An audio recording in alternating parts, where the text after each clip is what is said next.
విలీనమే పెద్ద రచ్చ. ఆ తర్వాత విభజనతో మరో లొల్లి. ఎక్కడికక్కడ కన్ఫ్యూజన్ కంటిన్యూ అవుతుండగానే 3 కార్పొరేషన్లకు ఒకరినే స్పెషల్ ఆఫీసర్గా అపాయింట్ చేసింది ప్రభుత్వం. మరోవైపు సికింద్రాబాద్ను కార్పొరేషన్ చేయకుండా 2గా విభజించారని బీఆర్ఎస్ ఫైర్ అవుతోంది. జనగణన నోటిఫికేషన్ వచ్చాక డీలిమిటేషన్ చేయడం చట్టవిరుద్ధమంటూ బీజేపీ అభ్యంతరాలు వ్యక్తం చేస్తోంది. వార్డుల విభజన కొత్త సమస్యలకు దారితీస్తుందా? కార్పొరేషన్ల అధికారాలే కాదు, ఆర్థిక వనరులు కూడా తగ్గబోతున్నాయా? గ్రేటర్ విలీనం విభజన కొత్త సమస్యలకు దారితీసిందా? సికింద్రాబాద్ పేరే లేకుండా చేశారని లష్కర్ ప్రజల ఆవేదన.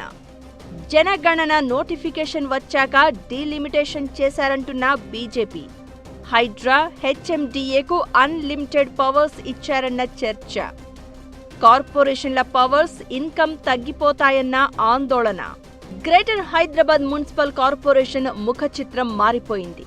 Cyberabad municipal corporation, Malkajgiri municipal corporation, greater Hyderabad municipal corporation జీహెచ్ఎంసీగా విభజించింది ప్రభుత్వం. అయితే మున్సిపాలిటీలు, కార్పొరేషన్ల విలీనం తర్వాత వార్డుల విభజన, కొత్త కార్పొరేషన్ల ఏర్పాటుపై తీవ్ర అభ్యంతరాలు వ్యక్తమవుతూనే ఉన్నాయి. ఓవైపు సికింద్రాబాద్ పేరే లేకుండా చేశారని లష్కర్ ప్రజలు ఆవేదన వ్యక్తం చేస్తున్నారు.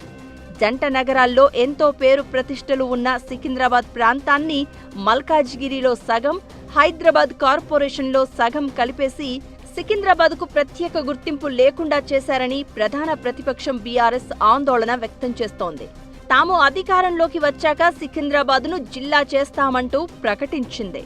ఇక జనగణన నోటిఫికేషన్ రిలీజ్ అయ్యాక గ్రేటర్లో వార్డుల విభజన, కార్పొరేషన్లను ఏర్పాటు చేశారని, ఇది పూర్తిగా చట్ట విరుద్ధమని బీజేపీ అభ్యంతరం వ్యక్తం చేస్తోంది.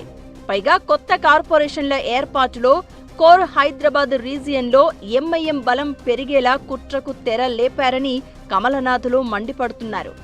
రాజకీయ అభ్యంతరాలు ఇలా ఉండగా ప్రభుత్వం మాత్రం అడ్మినిస్ట్రేషన్ పరంగా తన పని తాను చేసుకుపోతోంది.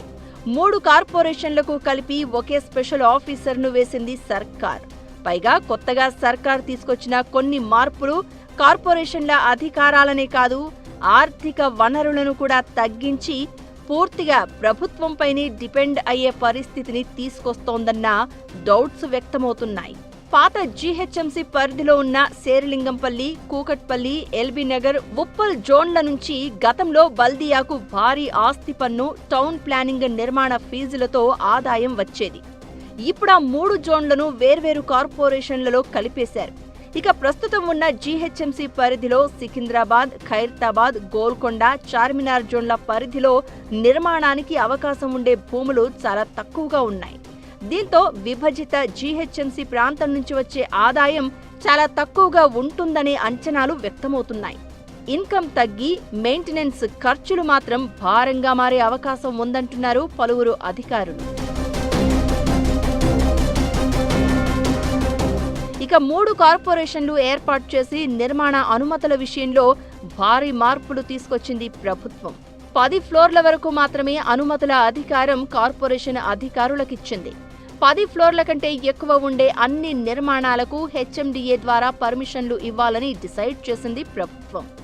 గ్రేటర్ చుట్టూ జరగబోయే పెద్ద పెద్ద నిర్మాణాలకు సంబంధించిన ఫీజులు, నిర్మాణ అనుమతుల ఫీజులు మొత్తం హెచ్ఎండిఏ ఖజానాకు చేరే అవకాశం ఉందంటున్నారు. ఇప్పటికే రిజిస్ట్రేషన్ల సందర్భంలో కార్పొరేషన్లకు రావాల్సిన నోటిఫికేషన్ ఫీజు మొత్తం రాష్ట్ర ప్రభుత్వ ఖజానాకు జమవుతోంది. ఇలా 3 కార్పొరేషన్లకు వచ్చే నిర్మాణ అనుమతుల ఫీజు భారీగా తగ్గిపోయే పరిస్థితులు కనపడుతున్నాయి. దాంతో ఆర్థిక వనరులు తగ్గనున్నాయి. నిర్మాణ అనుమతుల విషయంలో హెచ్ఎండిఏ సూపర్ పవర్గా మారే అవకాశం కనిపిస్తోంది. ఇక హైడ్రాకు ఇప్పటికే ఫైర్ సేఫ్టీ, మాన్సూన్ ఎమర్జెన్సీ టీంల నిర్వహణ బాధ్యతలు అప్పగించింది సర్కార్. ఇలా కార్పొరేషన్ అధికారులు చేయాల్సిన పనులన్నీ హైడ్రాకు, హెచ్ఎండిఏకు వెళ్లిపోయాయన్న చర్చ ఉంది.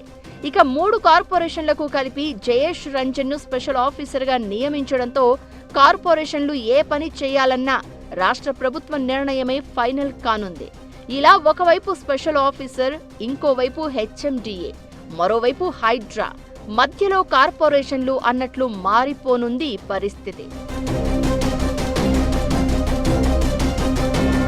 2016 నుంచి 7,000 కోట్లకు పైగా అప్పులు చేసింది జీహెచ్ఎంసీ.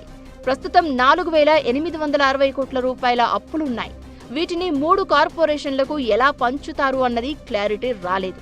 ఒకవైపు ఆదాయం తగ్గిపోవడం, మరొక వైపు కార్పొరేషన్ పవర్స్ పై రాష్ట్ర ప్రభుత్వం హెచ్ఎండిఏ, హైడ్రా పట్టు సాధిస్తూ ఉండడంతో 3 కార్పొరేషన్లు ఎలా ముందుకు వెళ్తాయనేది హాట్ టాపిక్ అయింది. కేవలం నిర్వహణ పనులు మాత్రమే ఈ కార్పొరేషన్లు చేపట్టే అవకాశం ఉంది. ఇక కార్పొరేషన్ల ముందున్న అతిపెద్ద సమస్య ఉద్యోగుల కొరత. కోర్ జీహెచ్ఎంసీలోనే సిబ్బంది, అధికారుల కొరత తీవ్రంగా ఉండేది. ఉన్నవారిలోనే 3 కార్పొరేషన్లకు చాలా మందిని బదిలీ చేశారు. దాంతో జీహెచ్ఎంసీలో ఉన్న సిబ్బంది తగ్గిపోగా మల్కాజ్గిరి, సైబరాబాద్ కార్పొరేషన్లలో కూడా సరైన సిబ్బంది లేరు. ఇలా ముందు చూపు లేకుండా, వ్యవస్థలను సెట్ రైట్ చేయకుండా ఆఘమేఘాలపై 3 కార్పొరేషన్లు చేయడంతో వివాదాలు, సమస్యలు తలెత్తాయన్న టాక్ వినిపిస్తోంది. మున్సిపాలిటీలు, కార్పొరేషన్ల విలీనం అయినప్పటి నుంచి శివారు ప్రాంతాలతో పాటు జీహెచ్ఎంసీలో కూడా పాలన పడకేసిన పరిస్థితి. వార్డులు, జోన్లు, సర్కిల్స్ అవిభజన అధికారుల కేటాయింపునకే టైం సరిపోయింది. ఇప్పటికీ బర్త్ అండ్ డెత్ సర్టిఫికెట్ల జారీలో క్లారిటీ రాక దరఖాస్తులు పెండింగ్ ఉండిపోతున్నాయి. నిర్మాణ అనుమతుల విషయంలోనూ, నొటేషన్ల విషయంలోనూ సాగతీత కంటిన్యూ అవుతోంది. దీంతో గ్రేటర్లో విలీనం, విభజన, కొత్త కార్పొరేషన్ల ఏర్పాటుతో లాభం కంటే నష్టమే ఎక్కువ ఉందన్న అభిప్రాయాలు వ్యక్తమవుతున్నాయి. ఫైనల్గా సర్కార్ ఎలాంటి నిర్ణయం తీసుకుంటుందో వేచి చూడాలి.